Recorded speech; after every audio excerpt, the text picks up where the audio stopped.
the design language of mid-century modernism, widely revered for its inherent sense of forward-thinking optimism and unwavering dedication to graceful utility, establishes an absolutely perfect architectural foundation for the increasingly popular tiny house that rests upon a vehicular frame. This unique pairing of design epics, a historically significant aesthetic adapted for contemporary, mobile existence, expertly navigates the delicate tightrope walk between evoking deep, pleasant nostalgia and satisfying all demands for essential modern functionality.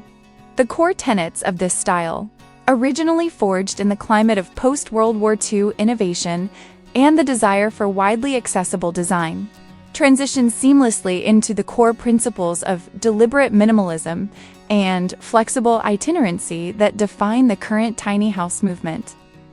Central to the success of this architectural melding is the style's foundational adherence to crisp, uninterrupted lines and an overriding commitment to simple, meaningful purpose. Through the active refusal of superfluous decorative elements, the diminutive dwelling successfully avoids any sense of visual chaos or overcrowding, instead projecting an unmistakable aura of tranquil, subtle refinement.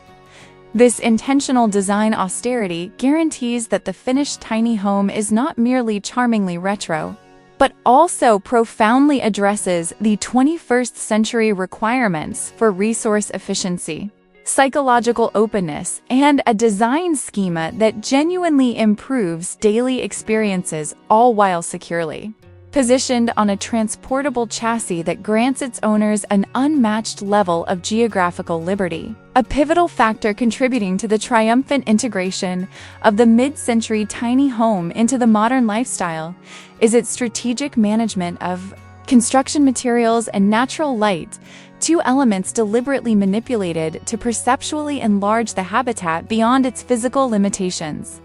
Externally, the overall visual impact is meticulously crafted through the interplay of contrasting textures,